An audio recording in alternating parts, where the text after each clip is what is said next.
Patriots, eminent leaders of conscience, representatives of geopolitical zones, members of the press, and fellow Nigerians. Let me begin by commending the Patriots for their vision, their courage, and their unwavering commitment to convening this historic summit. In a nation burdened by silence, convening a dialogue of this magnitude, though not for the first time, not the first of its kind, is an act of bold patriotism.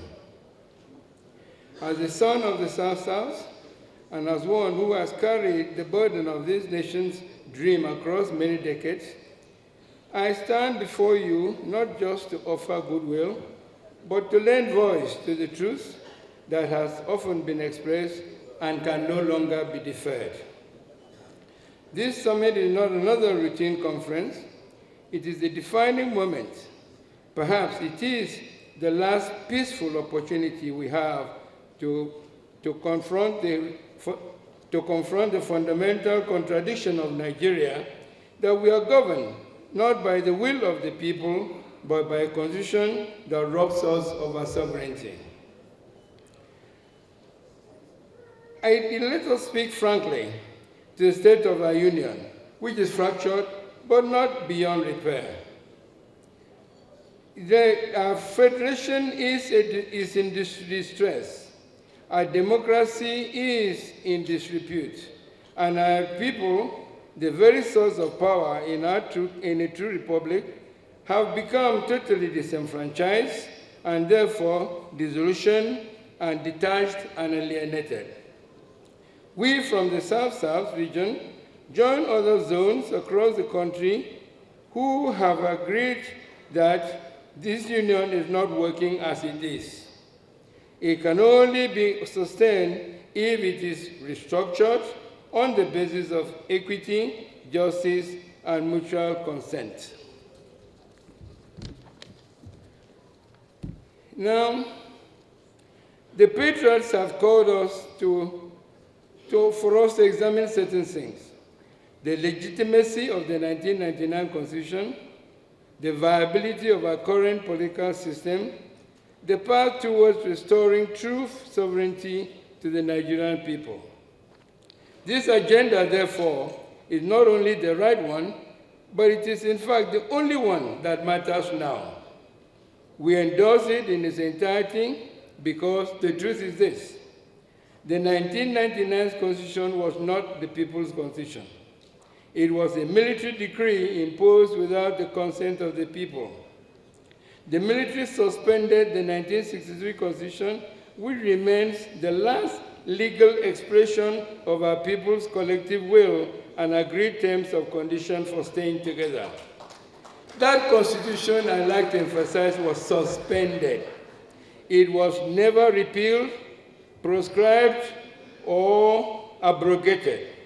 At the end, rather than lift the suspension and restore our legitimate constitution, it was instead replaced with a fraudulent document that begins with a lie that says, "We the people."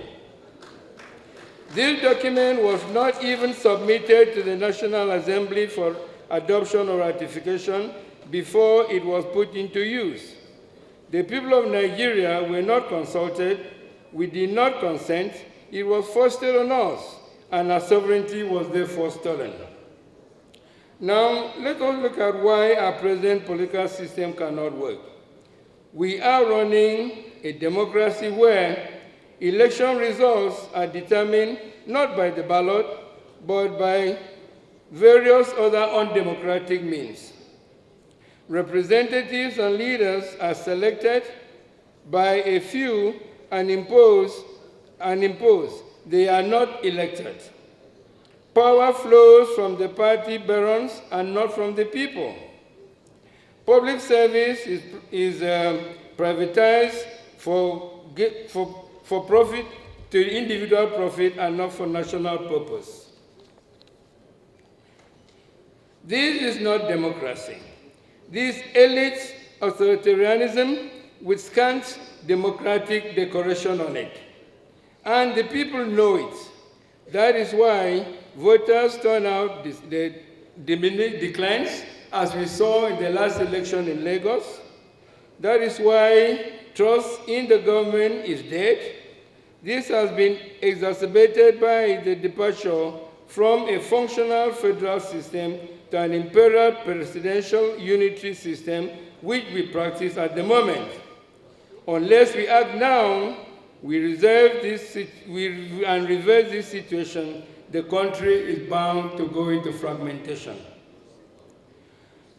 So we, in consultation with other leaders and the competitors, a group that I lead, believe the following must be addressed in the new constitution. Sovereignty must return to the people. We must get rid of this unitary system and reinstate the federal system of governance that our founding fathers had agreed to. True federalism must be guaranteed maximum autonomy to the federating units. Cost of politics must be brought down to open space for inclusiveness and real leadership. Unicameral legislature with ministers appointed only from elected representatives must be reinstated. Real mechanisms for accountability, recall, and sanction for non-performing and deviant public officers must also be instituted. Impunity must end, transparency must begin. Elections must be driven by ideas and integrity, not by money. And finally, party leadership must grow from within the party. For this summit to be considered a success, the critical questions that have to be answered are, is the relationship between the nations that form Nigeria working? If not, why? And what new terms can be made to make it work? Is the Constitution helping to unite, coexist for people to coexist peacefully and prosper? If not, why? And what can we do to make it work? Is our political system inclusive? Is it delivering accountable governance and promoting national progress? If not, why? And what political system will? If we cannot honestly face these questions and live here with a clear strategy, timeline, and commitment to change, then this summit, with all its good intentions, would not have been as big a success as it ought to have been. This is the right meeting, but what are our chances of success? That will depend on just one thing. Will we confront the hijacking of our sovereignty and do every legitimate thing and legal thing to fix it? If we live here with a clear, actionable roadmap to 1, restore sovereignty to the people, 2, enact a truly people-driven constitution, and 3, reform our political system to reflect our realities, then this meeting will go down in history as the turning point for Nigeria. But if we live with nothing but speeches, handshakes, and photo ops, the tragedy of Nigeria will continue, and we will share in the blame. Let us therefore resolve to reclaim Nigeria together. We must not be afraid to change. What we must rather be afraid of is not to change. Nigeria's unity will only be preserved through fairness and justice, not force or fear. And if we miss this opportunity, the next chapter may be one of irreversible fragmentation. I believe, and I know that many of you also believe, that time is running out. Let this summit be a strident call for a new beginning. Let the patriots be remembered as the spark that reignited the flame of sovereignty. Let Nigeria be reborn, not just as a country, but as a true nation. This significant gathering has been convened by the patriots and is being held here today in the heart of our nation's capital, Abuja. Today we come together not merely as individuals representing various institutions, ethnic groups, or political parties, but as proud citizens united by a common and noble aspiration to forge a Nigeria that truly works for all its people.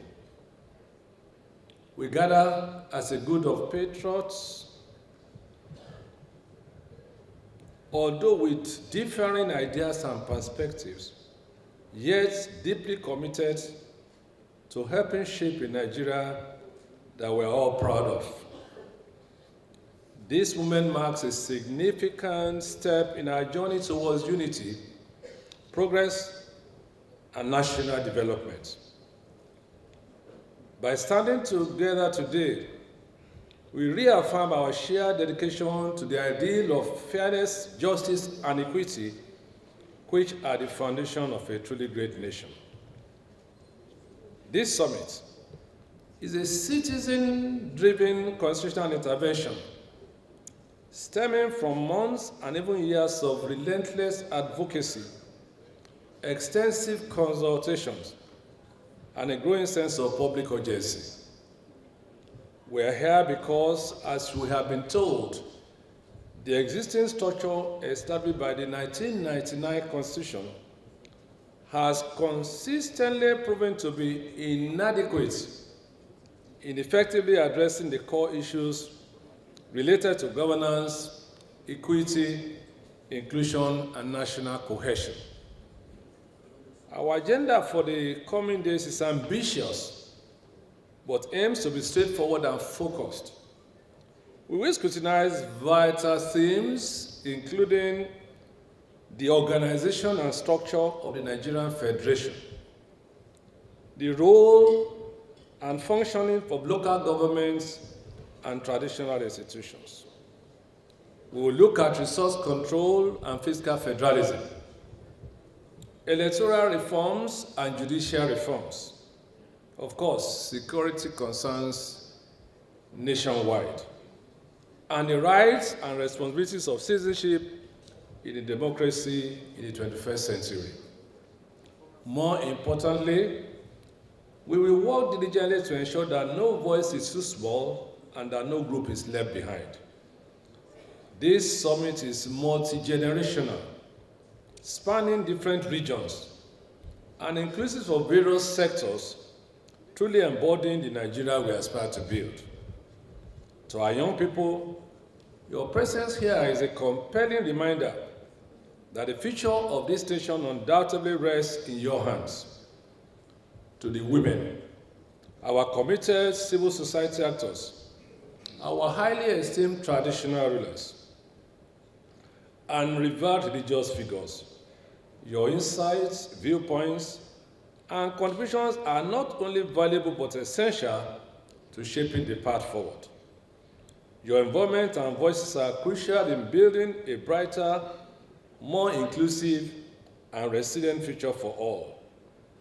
As the co-chair of this organizing committee, I feel it is essential to take a moment to sincerely commend and acknowledge the tireless dedication, hard work of His Excellency, Ambassador Emeka Anyoko, and the wonderful team put together to midwife this process, especially the commitment of all our volunteers, advisors, and conveners. Allow me to conclude by emphasizing that this moment does not signify an end, but rather a new commencement. The resolutions and proposals arising from this summit will be carefully documented, further refined, and subsequently presented to both the Presidency and the National Assembly for their consideration. Our intention is not to foster confrontation, but to promote constructive collaboration and mutual understanding.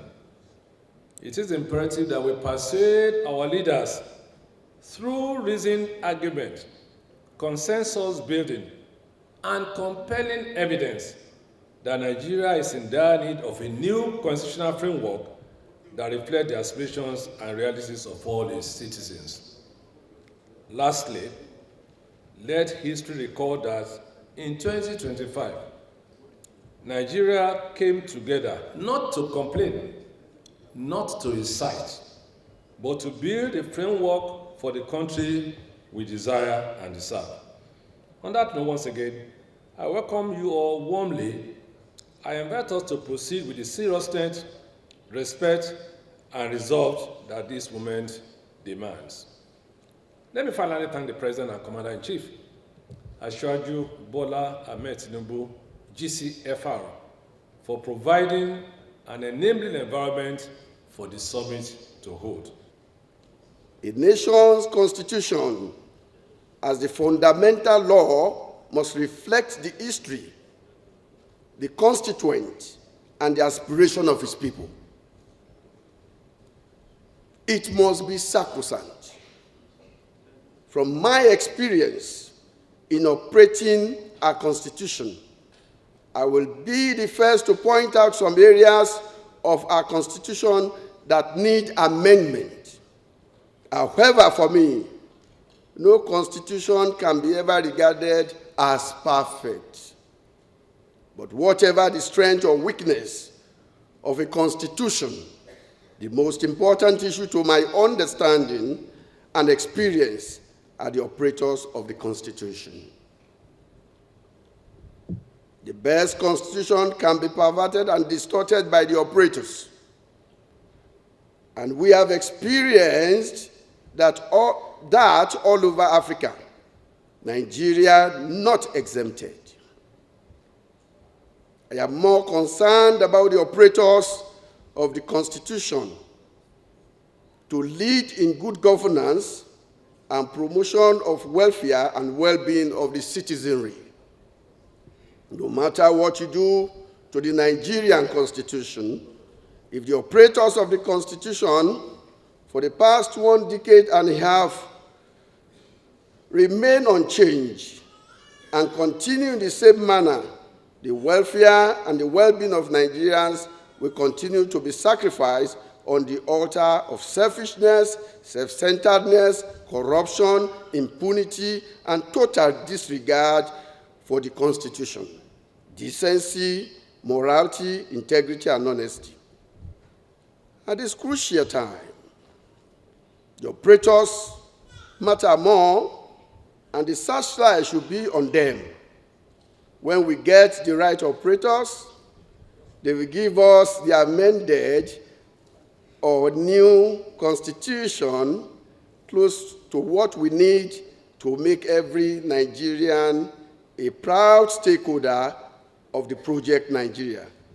Accept, my dear Chief, the assurances of my highest regards. General Chief Olusegun Obasanjo. That was the goodwill message from Chief Olusegun Obasanjo to this distinguished graduate. I take the second, which is from His Royal Majesty, Nnamaka Alfred Ugochukwu Achebe, CFR MNI. Goodwill message. Dear esteemed participants, I extend my heartfelt gratitude to the patriots and the Nigerian Political Summit Group for inviting me to deliver a goodwill message at the National Summit on the future of Nigeria's constitutional democracy. Although I regretfully will not be able to attend the summit in person due to a proud commitment outside the country, I am pleased to present this goodwill message. As we gather to shape the future of our great nation, it is imperative that you prioritize the development of a people's-driven constitution that reflects our collective democratic aspirations and realities. Beyond the basic legal and political requirements, Nigeria needs a constitution that enables it to effectively tackle the basic challenges of hunger, poverty, illiteracy, disease, and safety and security.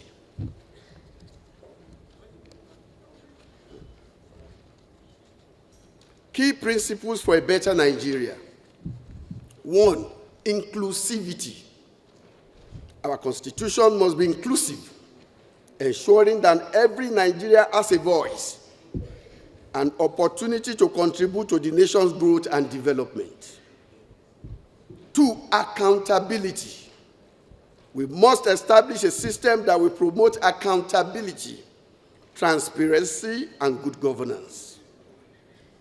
3, federalism with devolution of power. A true federal system with adequate checks and balances and devolution of powers that will allow for regional autonomy, encourage innovation and progress at the local level, and ensure that power is not concentrated in one entity. 4, security.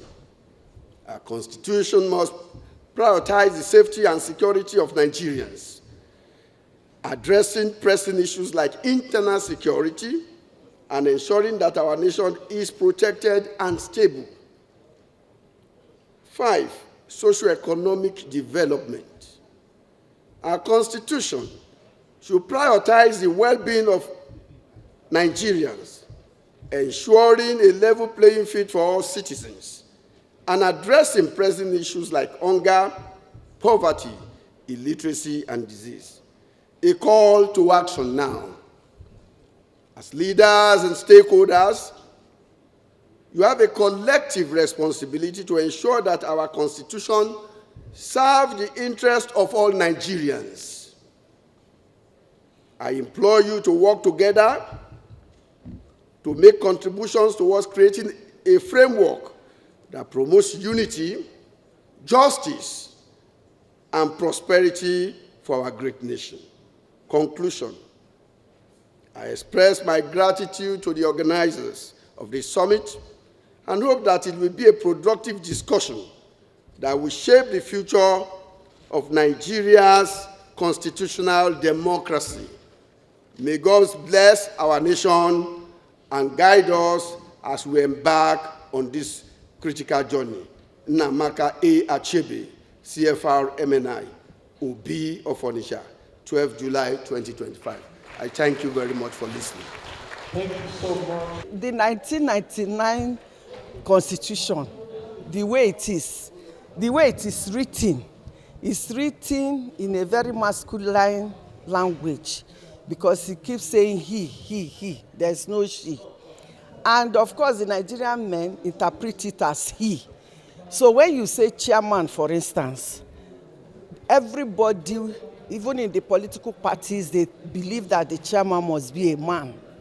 You know, no room for women. Everything is he.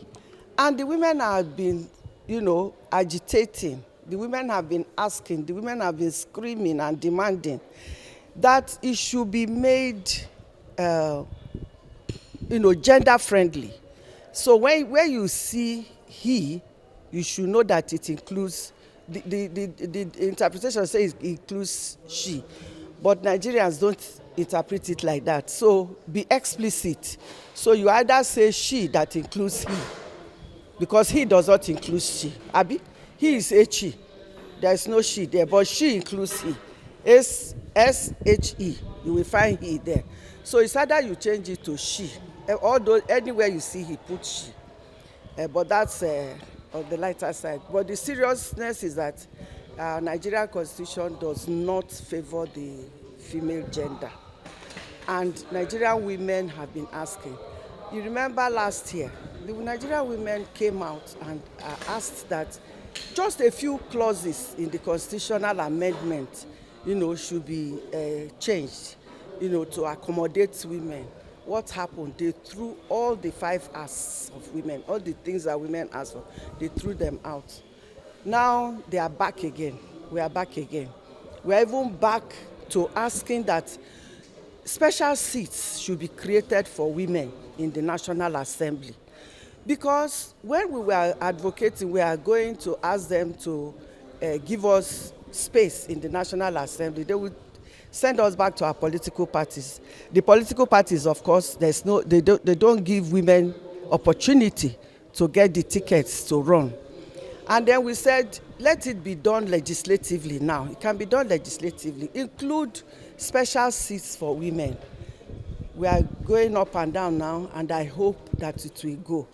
The only hope that I have is the Deputy Speaker of the House of Reps, Honorable Benjamin Kanu.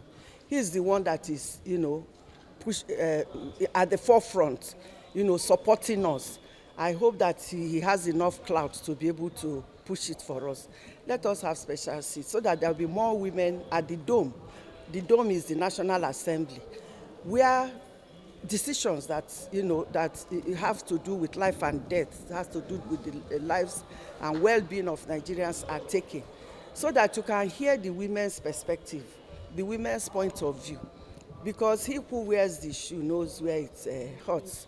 You can't expect men who don't go to maternity ward to be talking about, building hospitals and making sure that the maternity wards are comfortable and safe for women who carry pregnancy. But if there are women legislators there, they will be very much interested in making sure that our health sector, our health, is catered for. There's enough money. There's enough money put in the health sector, because who goes to the hospital more? Women and children. Men are not the sick, so it doesn't concern you. Do you understand? It's women who have children who go to school. So they will be interested in making sure that there is provision in the education sector, so that the children that they bring forth can be educated, properly educated. And in all those, critical areas of living, areas of survival, areas of development, it concerns women more than it concerns men. The only thing that concerns men is buying convoy, jeep, 10 jeeps in their convoy. So they will put money, and when they come, the first thing they do is to buy jeeps that they will be riding. We are saying no, please. We want more women. This constitutional, this thing that we are doing here now, we are trying to see how this Nigerian constitution can be more inclusive. Not only women, children, the disabled, the rich, the poor, and everybody, and all the ethnic nationalities. Let everybody have a sense of belonging and ownership. Because if they don't own the constitution, if they don't own the provisions, then nobody cares to, to operate them. So we are seeking for a more, and then of course at this constitutional conference we are seeking that powers should be devolved. Too much power at the center. Unitary system has not favored us. We never favor us. We are a federation, and so the federating units must have enough power. We are talking of security. Who needs security more than anybody? It's the women and the children. So we need, what do they call it now? Regional police or state police or whatever police. So the powers that it's only a federal IG that will tell the policeman that is guarding a state governor what to do. That is not right. We should change all that. So I hope that this summit will come up with recommendations that will make life worth living in Nigeria for everybody.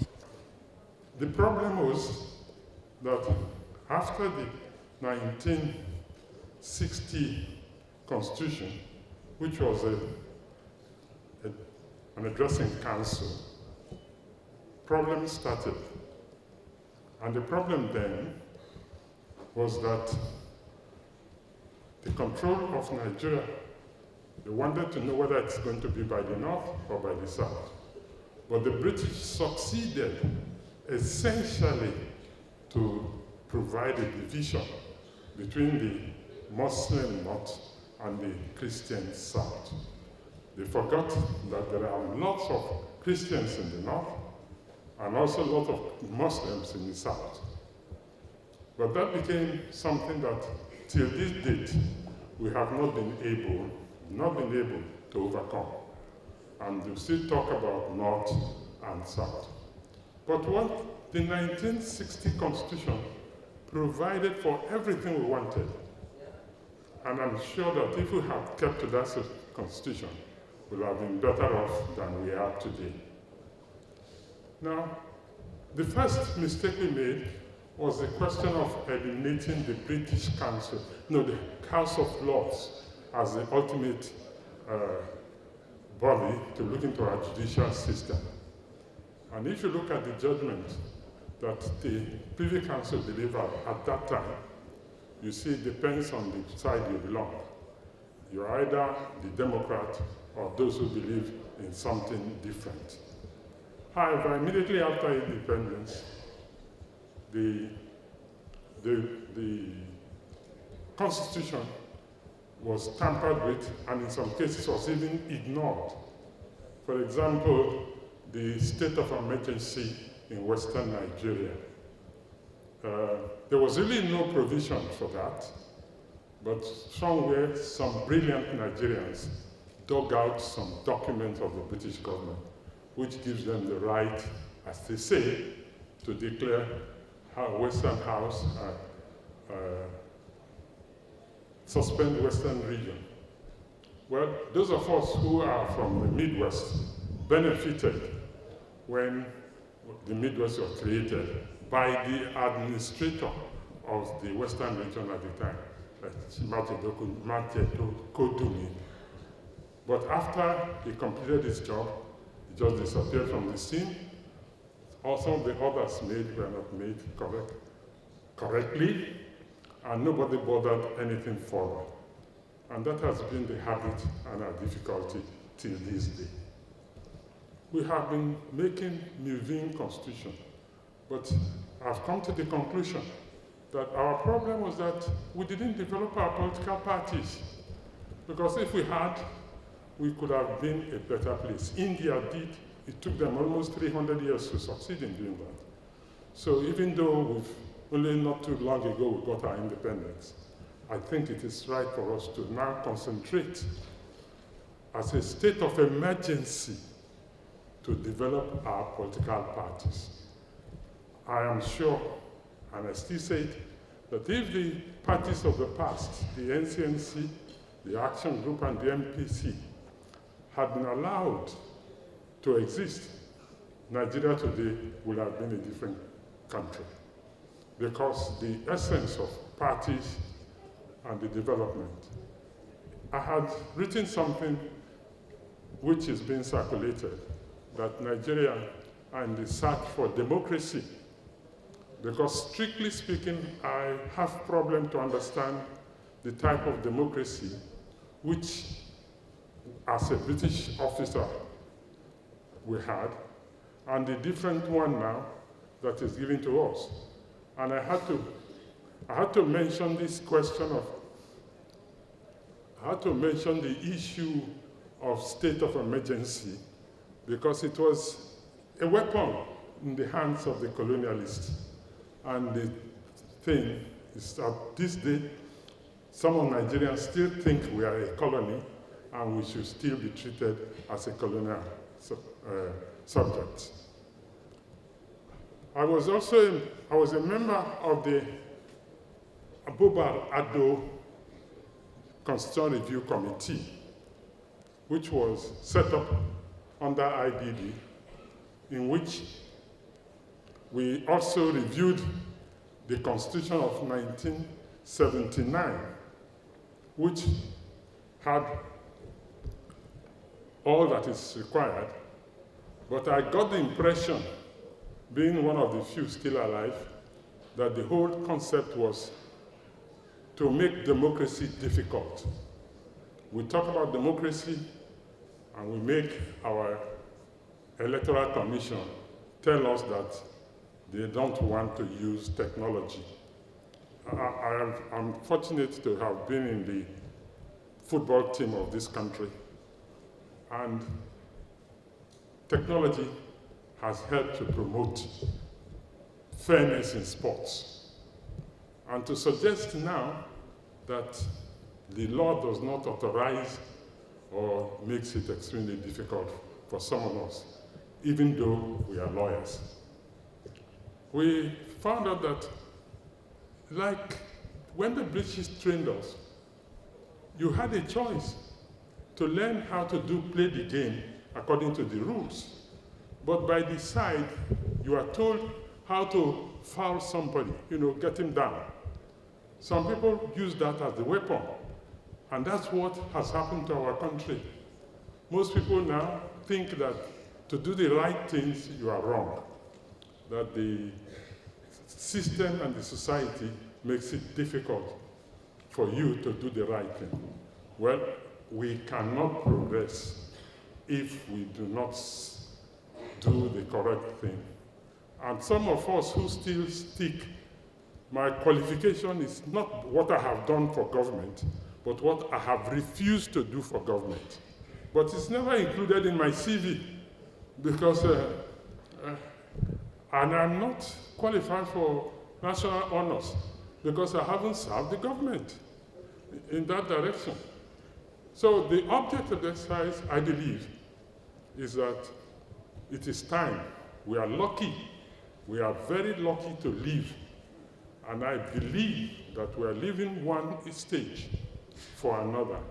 An era has just ended, and a new one is coming. And the new one must be tackled.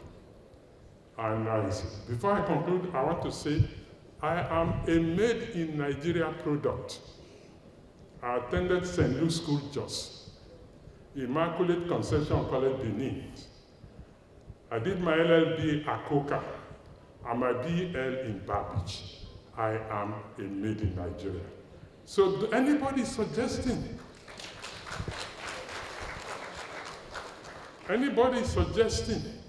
that we must change, and now we have kingdoms. If you see a copy of what I wrote, I started to say by saying that the Benin Kingdom, where I come from, expired in 1897 after the Benin expedition.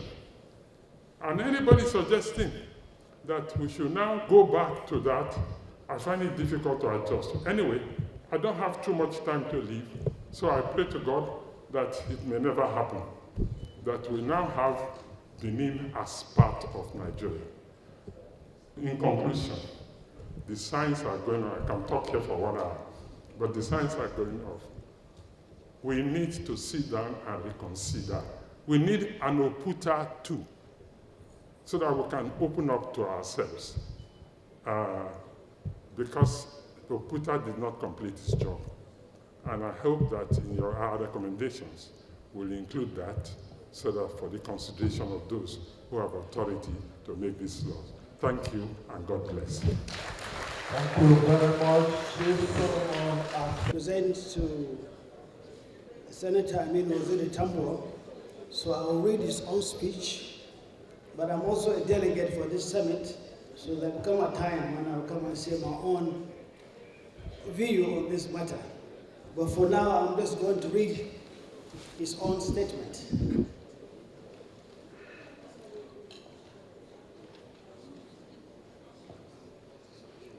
Distinguished elders and leaders of thought, Your Excellencies, esteemed delegates and participants, ladies and gentlemen, it is with a profound sense of pride, humility, and unwavering commitment to our nation that I extend a warm welcome to each and every one of you to the 2025 National Constitutional Summit. This significant gathering, convened by the patriots in a group of eminent Nigerians, marks a pivotal moment somehow in our country's history. Today, as we come together in this historic assembly of minds and conscience, from every corner of our great nation who are not simply attending another ordinary conference. No, who are actively participating in a defining chapter in Nigeria's ongoing journey, one that aspires to reignite and redefine the fabric of our union through the creation of a people-centered, equitable, and sustainable constitution that will serve as the foundation for all our collective future. Fellow Nigerians, fellow citizens, patriots, Nigeria currently finds itself at a critical juncture, crossroads that will define its future direction. For a considerable length of time, the organizational structure of our nation and the fundamental framework of our governance have faced significant challenges, somehow inadequately reflecting the rich diversity of our people, honoring our collective aspirations, and delivering the lasting promises of peace, justice, and prosperity to every citizen. From the lofty hills of the plateau region, to the winding creeks of the delta, from the fertile lands of Benue to the bustling streets of Kano and Lagos, the message is clear and consistent. Nigeria must function more effectively. Nigeria must work more efficiently and fairly for each and every one of its citizens. That's the spirit that has brought us here today. The summit is a culmination of many months of extensively consultation, meaningful dialogues, deep reflections, and conducted by distinguished groups of Nigerians, including former heads of states, jurists, academics, leaders of labor unions, traditional rulers, and representatives of civil society organizations. Collectively, we are committed to undertaking the vital task of diagnosing the constitutional challenges that Nigeria currently faces, listening attentively to the diverse voices of Nigerians, ensuring that not only the lauded or most powerful are heard, but also those from every region, every age group, and every walk of life. Ultimately, drafting and presenting a legislative bill for a new constitution, a constitution created by the people for the people. This initiative will not involve simple amendments or superficial modifications. Our objective somewhere is to bring about profound and transformative change, not merely superficial or cosmetic adjustments. The role of the patriots. Let me take this opportunity to express my sincere and profound appreciation for the remarkable leadership of Chief Emeka Nyabu, who serves as the chair of the Patriots.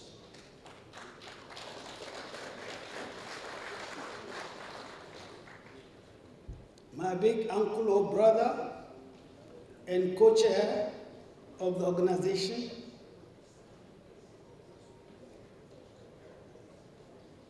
His Excellency Senator Otumba Benga Daniel, whose steady hands and presence have been invaluable in bringing in today's gathering. I also wish to extend my heartfelt gratitude to our numerous elders and esteemed colleagues who have laid with unwavering vision and extraordinary courage their steadfast, principled stance and relentless commitment to the cause of national renewal through constitutional reform have been a profound source of inspiration for this entire process. Furthermore, I must make special mention of the national chairman of the Patriots Advocacy and Mobilization Committee, Professor Anthony Killer, and the entire dedicated team within the Patriots Advocacy and Mobilization Committee. We thank you all. Their tireless dedication to ensure that every part of the Federation is thoroughly consulted and actively involved has played a crucial role in making our gathering today a truly momentous and historic occasion for the nation. To those who doubted this moment will come, or that such a coalition of serious minds could be summoned in these challenging times, we say Nigeria is not short of patriots, it is short of platforms. This summit is such a platform.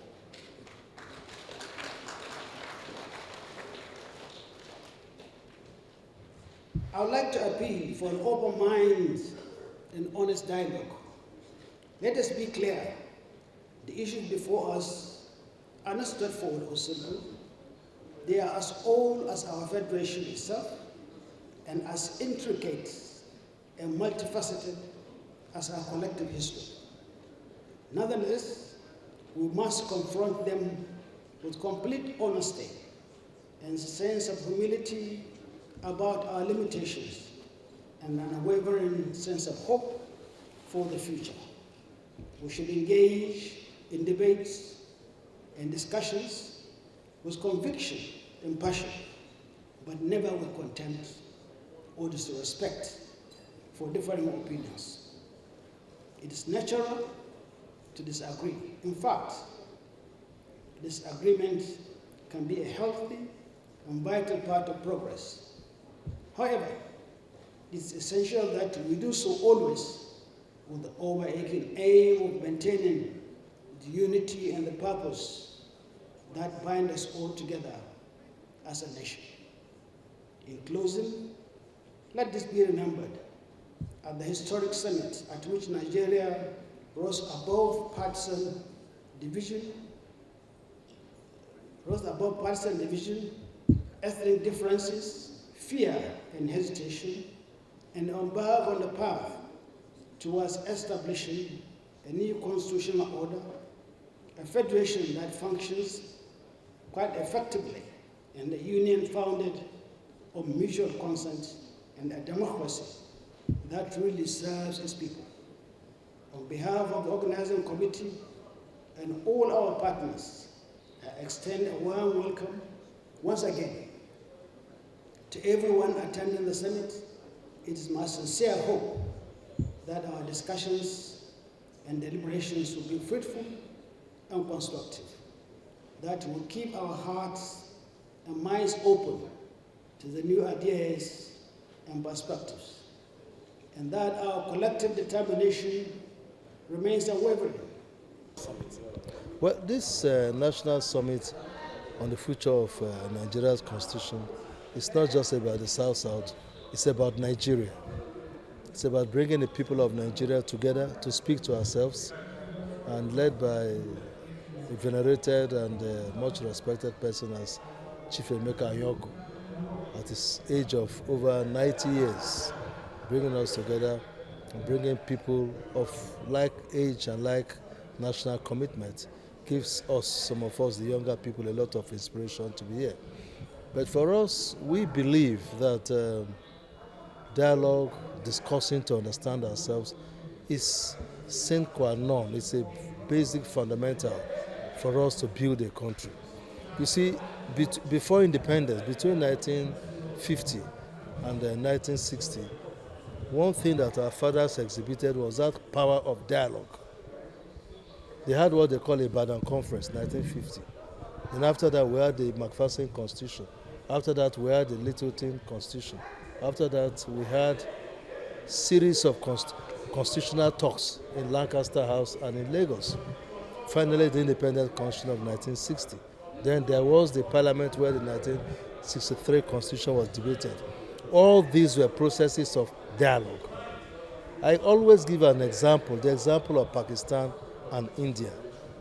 By 1947, when Britain was giving independence to the Indian subcontinent, Pakistan said, no, we want to go on our own. We don't want to be in the same place with India. And their leader, Muhammad Ali Jinnah, insisted that, no, we don't want to be. And he left. And Indians with Nehru formed their country. Pakistan became a country. Like you know, the two have now become many other countries. Now, the catch line there is that our fathers saw what happened to India and Pakistan, but decided, Zik, Awolowo, Sadwana, Nauru, Dapabriye, J.S. Taka, all the leaders of Nigeria said, no, we will not break apart. Yeah, we are different, but we will be one country. Now they handed us over a country which they negotiated. The terms of staying together were negotiated, and they encapsulated in the 1963 Constitution. The order, they said, okay, if we must stay together, let's do things like this. In 1966, this process of negotiation took hundreds of the best brains of every part. 1963, few military people, maybe about 10, 15, the Supreme Military Council, we have hereby suspended the Constitution. And we're in that state. Since after then, other constitutional efforts have not been under a peaceful democratic setting. They've been under setting in which the military say, we are watching you. Then we decree the constitution into being. So what Chief Anyoko is saying today, under the leadership of the patriots, is to say, let us talk as a people like our fathers did. Come back to the old regime. Come back to how they did things, how they spoke, and agreed. So that's what we are doing today. For us in the Niger Delta, for example, issues of the fiscal situation, resource control is very important to us. Our fathers, that was one of the most vexatious issues, resource control. And they agreed on certain regimes. This is how every part of Nigeria has resources, whether you are from the extreme north, extreme northwest, northeast, southwest, southeast, central, south. There are a lot of resources, mineral resources, agricultural resources. Where are the granite pyramids? You don't see them again. Where is the huge? We are number one in producing cocoa in the world. Why don't we produce again? Because everybody is today depending on the oil from Niger Delta. We come and sit down and share the oil. But our fathers didn't do that. Our fathers had granite pyramids and they had all these other things to produce. We're a productive country. We're not only consuming. So that's one of the points Chief Anyoko made, that the fiscal regime does not make us to be competitive, does not make us to work hard. So I think we will try and see how best we can discuss and come into consensus. Patriotically, I think this meeting is one of its kind because it provides an avenue for me to talk about constitutional rule for traditional rulers. Do not forget that before now, a lot of the duties of governance were in the hands of the traditional rulers. And it is when these things were taken away that we start to have this issue of insecurity, we start to have issue of disunity, we start to have issue of disharmony. But I know that the royal fathers in this country, they are so patriotic that they do not have another home. A politician can afford to go overseas. The royal fathers cannot go. So they are more concerned about the welfare of their people. They are more concerned about the survival of their people. But you cannot do all of this when you don't have a constitutional duty. You don't have a role. Sometimes you are questioned, your legality is questioned. Put to question as how come you are doing this, what provision do you have in to back up what you are doing. But the politicians themselves, they know that when the ships are down, they still come to the royal fathers. All I just say, we needed to be guided by constitutional provision. We needed to have a backup. So I think this meeting is a very important one because whatever amendment that will be done to our constitution in this country, except you have a provision for the traditional institution, we just like starting again. That is it. Do not forget that it is these royal fathers that advocate for peace in their individual kingdoms. If you have 774 local governments and you have over 2,000 kingdoms in Nigeria, if you have peace in those over 2,000 kingdoms, it means you have peace in 774 local governments. It means you have peace in 36 states and FCT inclusive. So it's a very serious business. I want to say thank you so much, sir. So we won't keep it too long, Your Highness. You're welcome. We won't keep it for too long. Thank you so You're much. welcome. If another person has a question, he can ask. We don't want to keep it for too long. Because this is where I'm coming from. I practiced journalism for 34 years. So well, I will not come here without saying something to my colleagues. You can ask any other question politically. I'm here with you now. All right. So we thought you were in we thought you were in a hurry to leave, Your Highness. All right, Your Highness, we've been talking about devolution of power even from local government, but then you have a situation even from the constitution where you see the local government chairmen tend to even control traditional rulers. Is this part of the plea for today's national summit? You know, it is the Constitution is a guiding document. It is what the Constitution says that they are leveraging on. If the Constitution wakes up tomorrow and say traditional rulers are authority and they have so responsibility, do not forget that the stipends of the traditional rulers are paid by the councils. So if that is taken away and you now have a source of income that is dependent, if the federal government is not funding the judiciary, you think they can take control of the judiciary? They are not funding the legislature. These are institutions that are needed independent by themselves. The referendum need independence. The judiciary need independence. The legislature, they need independence. Once you have your stipulated funding line that is independent of the federal government, of course you will begin to know your authority. As handsome as you are today, there are some volume of money that will come around you. Your authority around you will change.